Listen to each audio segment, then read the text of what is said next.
हम वर्णन करेंगे मैदान के संबंध में। जो प्लेन्स होते हैं, जो मैदान होते हैं, समतल मैदान होते हैं, इस भूभाग का क्या इसकी इनकी विशेषताएँ होती हैं और इसके कितने प्रकार होते हैं और कौन-कौन से फैक्टर्स जो हैं, इनको प्रभावित करते हैं क्या इनका वर्गीकरण है? पहले हम परिभाषा देखते हैं। मैदान, प्लेन्स, भूपटल पर समतल तथा निचले स्थल स्वरूपों को मैदान कहते हैं। ये एक परिभाषा हो गई। दूसरी परिभाषा ये है, अतिमंद ढाल वाली तथा सपाट या लहरिया निम्न भूभाग को मैदान कहते हैं। ये एक दूसरी परिभाषा हो गई। इसी तरह से फिंच और ट्रीवार्था ने परिभाषा दिया है कि समुद्र तल से 500 फीट तक ऊंचाई वाले निम्न भूभागों को मैदान कहते हैं। और इसी तरह से सीमेन ने परिभाषा दिया है, मंद ढाल वाली तथा उच्चावचों वाली समतल भूभाग को मैदान कहते हैं। अब इसके बाद हम मैदानों की विशेषता देखेंगे। मैदान क्या होते हैं और उनकी क्या विशेषताएं होती हैं। देखो, इनकी विशेषताएं लगभग 200 मीटर औसत ऊंचाई होती है समुद्र तल से। इनकी मैदानों की औसत ऊंचाई समुद्र तल से लगभग 200 मीटर की होती है। और भूपटल पर ये 55% भाग पर फैले हुए हैं। जो प्लेन्स हैं, मैदान हैं, लगभग 55% भागों पर फैले हुए हैं। और ये अधिकांश मैदान जो हैं, नदियों द्वारा लाई गई मिट्टियों से बने हैं। लेकिन कुछ मैदान ज्वालामुखी, पवनों और हिमानियों द्वारा निर्मित हुए हैं। इस प्रकार मैदान का संक्षिप्त परिचय हमने देखा। अब हम इनका वर्गीकरण देखेंगे कि इनका किन फैक्टर्स, किन आधार पर वर्गीकरण करते हैं। एक फैक्टर है, बनावट के आधार पर इनका वर्गीकरण करेंगे। और दूसरा फैक्टर है, जलवायु के आधार पर वर्गीकरण करेंगे। बनावट या निर्माण तथा विकास की विभिन्न विधियों के आधार पर, विकास की विभिन्न विधियां हैं, उनके आधार पर इनका वर्गीकरण कर सकते हैं। तो बनावट के आधार पर जब हम इनका वर्गीकरण करते हैं तो यह 3 प्रकार के होते हैं। मैदान 3 प्रकार के होते हैं। पहला है पटल विरूपणी मैदान, और दूसरा है अपर्दन द्वारा बने मैदान, और तीसरा है निक्षेपण द्वारा बने मैदान। और इसी तरह से जलवायु को कारक मानकर जब हम जलवायु के आधार पर मैदानों का वर्गीकरण करते हैं तो जलवायु के आधार पर मैदान भी 3 प्रकार के होते हैं। पहला है उपोष्ण आर्द्र मैदान, दूसरा है उपोष्ण शुष्क मैदान, और तीसरा है उपध्रुवीय शीतल मैदान। इस प्रकार इसके भी 3 प्रकार हुए मैदान के। जलवायु के को आधार मानकर जब हम मैदानों का वर्गीकरण करते हैं तब भी मैदान 3 प्रकार के होते हैं। अब चलिए हम बनावट को आधार मानकर जब मैदानों का वर्गीकरण करते हैं तो पहला प्रकार है पटल विरूपणी मैदान। ये मैदान समुद्र तल या महासागरीय निमग्न तट में उत्थान होने के कारण निर्मित होते हैं और कुछ मैदान धरातल के अवतलन के कारण भी निर्मित होते हैं। इसके भी दो प्रकार हो गए। तो जो महासागरीय निमग्न तट के उत्थान के कारण उत्पन्न होते हैं, उनका उदाहरण है संयुक्त राज्य अमेरिका का पूर्वी दक्षिणी मैदान। यह मैदान मैक्सिको घाटी के सहारे फैला हुआ है और उत्तरी अमेरिका का ग्रैंड प्लेन्स जो है, इसका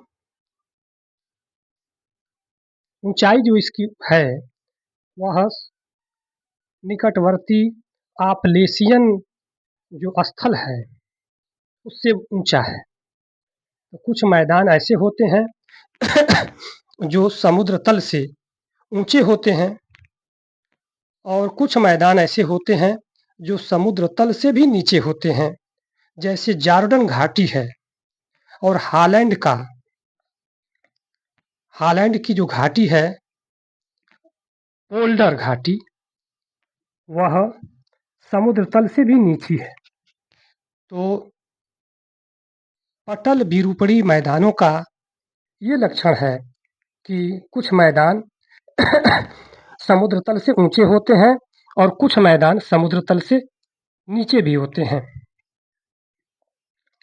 और धरातल के अवतलन के द्वारा, धरातल के धंसने के द्वारा भी पटल विरूपणी मैदानों का निर्माण हुआ है और उसका उदाहरण है मध्यवर्ती ऑस्ट्रेलिया का मैदान।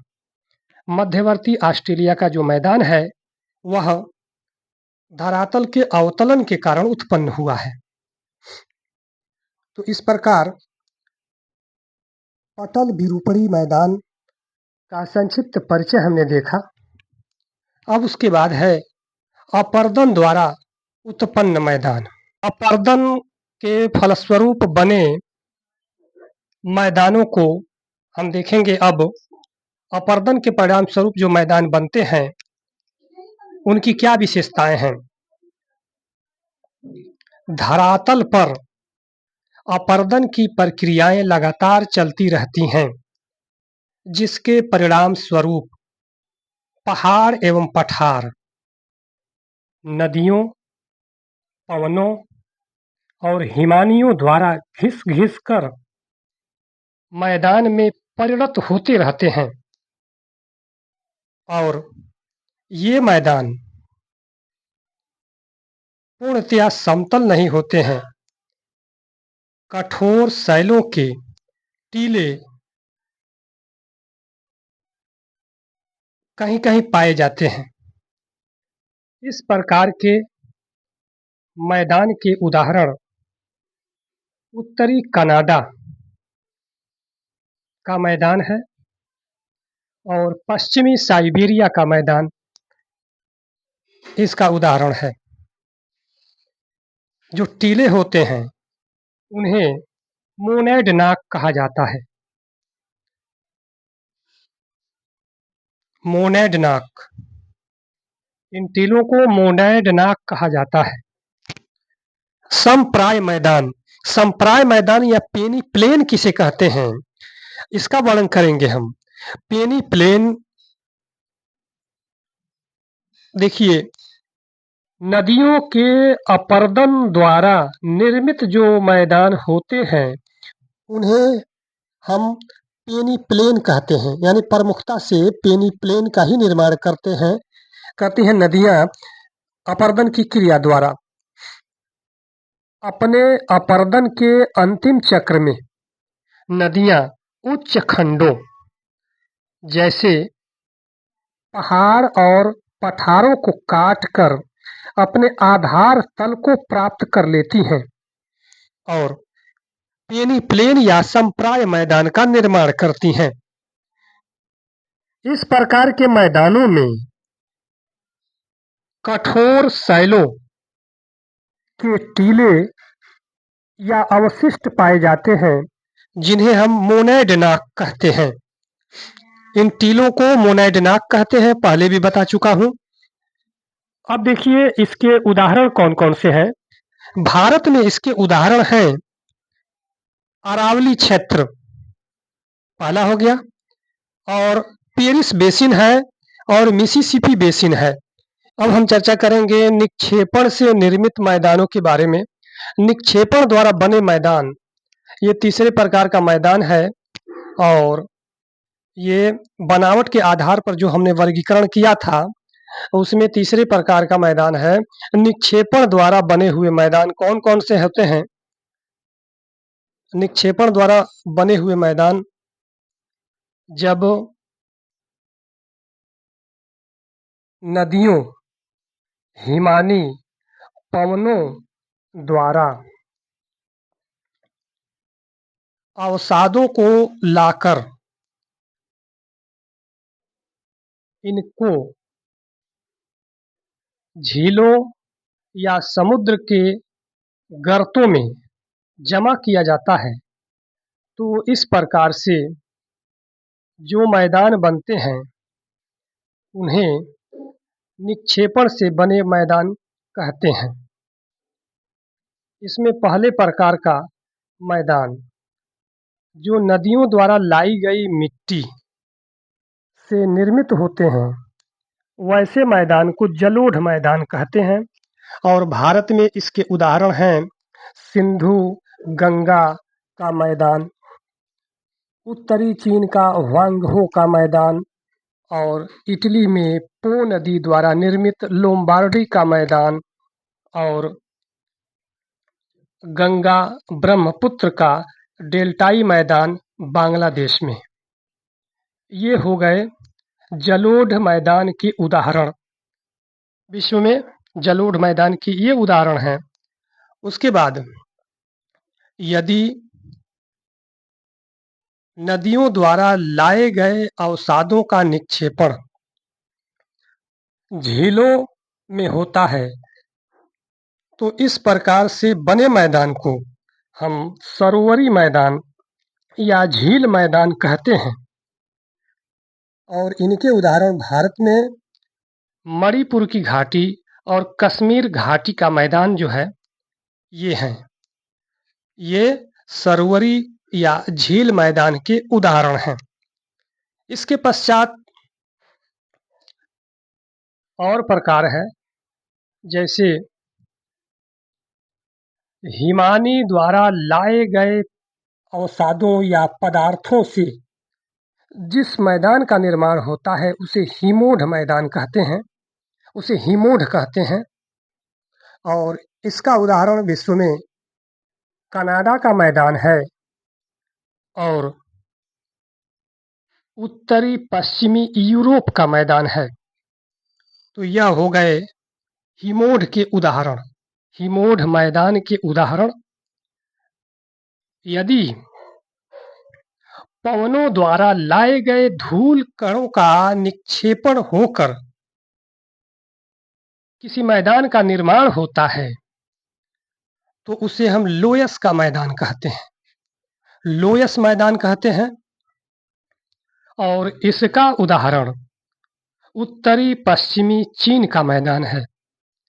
इस प्रकार से निक्षेपण द्वारा बने मैदान के विभिन्न प्रकार और उदाहरण हमने देखा।